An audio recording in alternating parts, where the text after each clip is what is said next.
जिस मुद्दे को लेकर वो अनशन पर थे, उस मुद्दे से ज़रूर मैं भी सहमति रखता हूँ कि साथ कोई अन्याय ना हो, इस बात को सुनिश्चित करने की जिम्मेदारी भी बिहार सरकार की है। ये गलत है। दो एग्जामिनेशन में कहीं ना कहीं किसी को अनड्यू एडवांटेज मिलता है। हुई है धांधली, अगर नहीं हुई होती तो री एग्जामिनेशन क्यों होता? और बिना वे अगर देखा जाए तो इसका मतलब 22 सेंटर्स में कहीं ना कहीं धांधली हुई है। सर एक सवाल है बीपीएससी को लेकर के। सर बीपीएससी के विरोध में प्रशांत किशोर आमरण अनशन पे बैठे हुए थे। गंगा स्नान करके उन्होंने अनशन को तोड़ा है और नीतीश कुमार के स्वास्थ्य के ऊपर सवाल उठाया कि नीतीश कुमार सेहतमंद नहीं है, बिहार सरकार को इसके ऊपर एडवाइजरी जारी करनी चाहिए।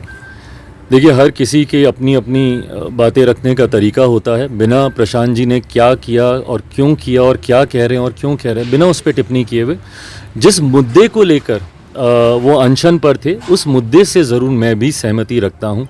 बीपीएससी के छात्रों के साथ कोई अन्याय ना हो, इस बात को सुनिश्चित करने की जिम्मेदारी भी बिहार सरकार की है।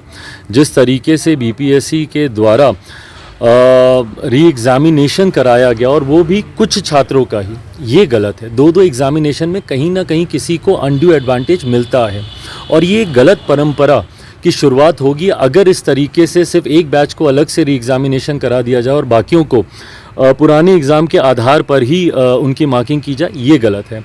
ऐसे में गठबंधन के भीतर भी मैंने मुख्यमंत्री जी के समक्ष कई बार इस विषय को रखा है। मैं ये मानता हूं कि किसी छात्र के साथ कोई अन्याय ना हो, इसके लिए हम लोग की सरकार ज़रूर प्रयास करेगी। आप मानते हैं कि धांधली हुई परीक्षा में? सर ज़रूर हुई है धांधली। अगर नहीं हुई होती तो री एग्ज़ामिनेशन क्यों होता? और जिस सेंटर का री एग्ज़ामिनेशन हुआ है उसको फर्दर बाइफर्केट करके 22 अलग अलग सेंटर्स में किया गया है। इन अ वे अगर देखा जाए तो इसका मतलब 22 सेंटर्स में कहीं ना कहीं धांधली हुई है।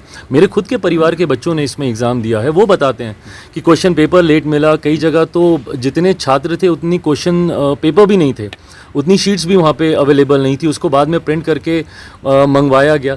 ये बात क्लियरली गाइडलाइंस में मेंशन है कि अगर कोई पेपर लीक होता है सोशल मीडिया डिजिटल प्लेटफॉर्म पे अगर पहले आ जाता है, जब तक एग्ज़ामिनेशन चल रहा है तो उसको रद्द किया जाना चाहिए। और जो कि हुआ है, जब तक एग्ज़ाम चल रहा था उससे पहले ही एक्स अकाउंट के ऊपर अलग अलग व्हाट्सएप ग्रुप पे पेपर लीक हुए हैं। ऐसे में मुझे लगता है बीपीएससी को इसकी जिम्मेदारी लेनी चाहिए। सबसे पहले एक उच्च स्तरीय जांच इसकी करवाई जानी चाहिए।